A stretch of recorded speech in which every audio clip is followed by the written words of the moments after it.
আজ পর্যন্ত ইরানে টানা নবম দিনের মতো মার্কিন হামলা অব্যাহত রয়েছে। ট্রাম্প অতীতের মতো দাবি করেছেন ইরানের পায়ে খুব কঠিন আঘাত লেগেছে। এদিকে ইরানও সমান তালে মধ্যপ্রাচ্য জুড়ে মার্কিন সামরিক স্থাপনার হামলা অব্যাহত রেখেছে।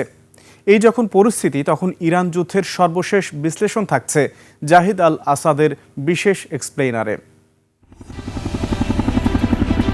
ইরানের হামলায় 2 মার্কিন সেনা নিহত হওয়ার খবরে চাপে পড়েছেন মার্কিন প্রেসিডেন্ট ডোনাল্ড ট্রাম্প। ইরানি হামলায় এতদিন বিলিয়ন ডলারের সামরিক কাঠামো ও সরঞ্জাম হারালেও যুক্তরাষ্ট্র গত মার্চের পর থেকে কোনো সেনা হারায়নি।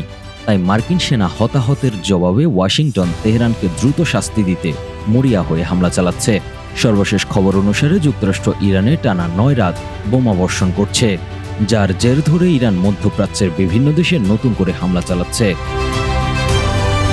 এদিকে গত 18 জুন ফ্রান্সের ভার্সাইয়ে সই হওয়া যুদ্ধবন্ধের সমঝোতা স্মারকের মাধ্যমে বিশ্ব ভেবেছিল ইরান মার্কিন যুদ্ধ বন্ধ হতে চলেছে, কিন্তু যুদ্ধ বন্ধ না হয়ে পুরোদমে শুরু হয়েছে।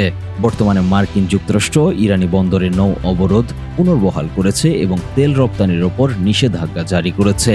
পাশাপাশি হরমুজ প্রণালী দিয়ে পণ্যের ওপর 20% শুল্ক বসিয়ে যুক্তরাষ্ট্র নিজেকে হরমুজ প্রণালীর অভিভাবক দাবি করেছে, যদিও পরবর্তীতে মার্কিন প্রেসিডেন্ট 20% শুল্ক প্রত্যাহার করার ঘোষণা দেন। ট্রাম্পের এমন ঘোষণার প্রতিক্রিয়ায় ইরানের সর্বোচ্চ নেতা মোজতবা খামেনি ট্রাম্পের স্বাক্ষরকে মূল্যহীন ও অবিশ্বাস্য হিসেবে আখ্যা দিয়েছেন। আর বর্তমানে ইরান পূর্ণমাত্রায় মার্কিন হামলার জবাব দিয়ে যাচ্ছে বলে মধ্যপ্রাচ্য ভিত্তিক সংবাদ মাধ্যমগুলোর বরাতে জানা যাচ্ছে।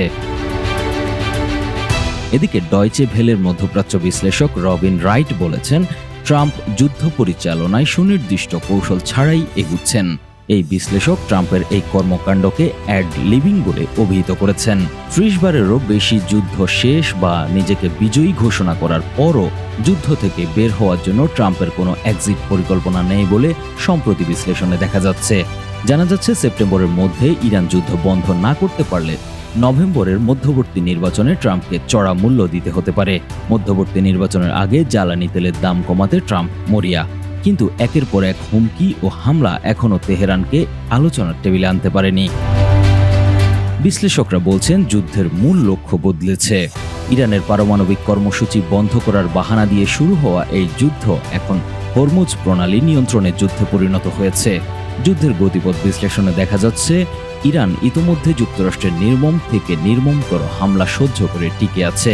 এখন তারা মার্কিন হামলার হুমকিকে আমলে নিচ্ছে না, বরং ইরান তাদের জাতীয় অধিকার অক্ষুণ্ণ রাখতে মরিয়া।